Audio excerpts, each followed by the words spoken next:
Pendidikan tidak lain adalah produk para penindas untuk melemahkan daya kritis masyarakat terhadap ketimpangan dan penindasan terhadap struktur sosial, politik, ekonomi, dan lain-lain dalam sebuah negara.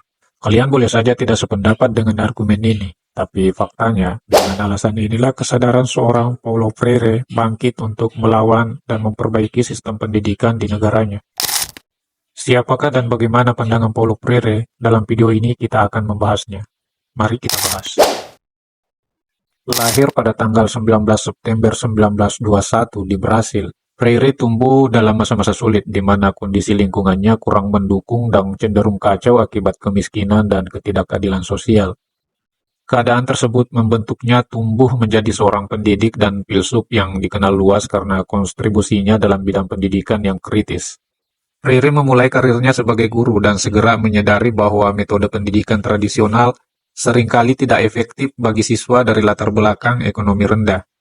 Dia mengembangkan pendekatan pendidikan yang dikenal sebagai pedagogi kaum tertindas, yang menekankan dialog dan partisipasi aktif siswa dalam proses belajar mengajar. Pedagogi of the Oppressed atau pedagogi kaum tertindas diterbitkan pada tahun 1968 dan menjadi landasan penting dalam teori pendidikan kritis. Dalam bukunya ini, Freire mengkritik apa yang disebutnya sebagai pendidikan gaya bank, di mana siswa dianggap sebagai wadah kosong yang harus diisi dengan pengetahuan oleh guru.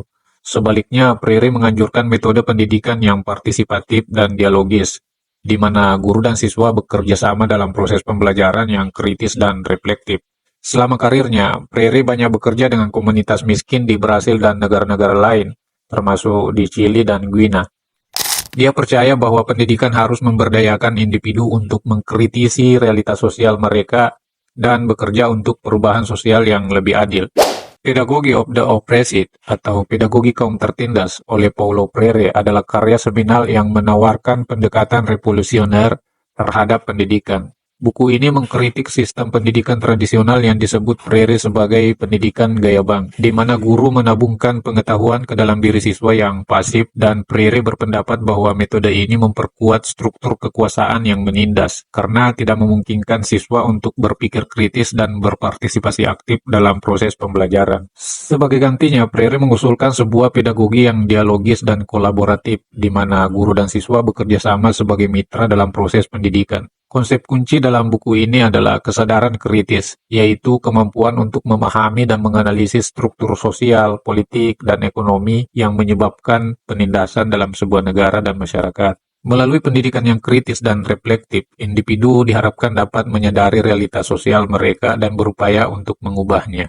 Paulo Freire meninggal pada tanggal 2 Mei 1997, tetapi warisannya terus hidup melalui karya-karyanya dan pengaruhnya yang luas dalam bidang pendidikan kritis. Pandangan dan teorinya masih relevan dan digunakan oleh pendidik di seluruh dunia yang berusaha untuk mengatasi ketidakadilan dan ketidaksetaraan dalam sistem pendidikan.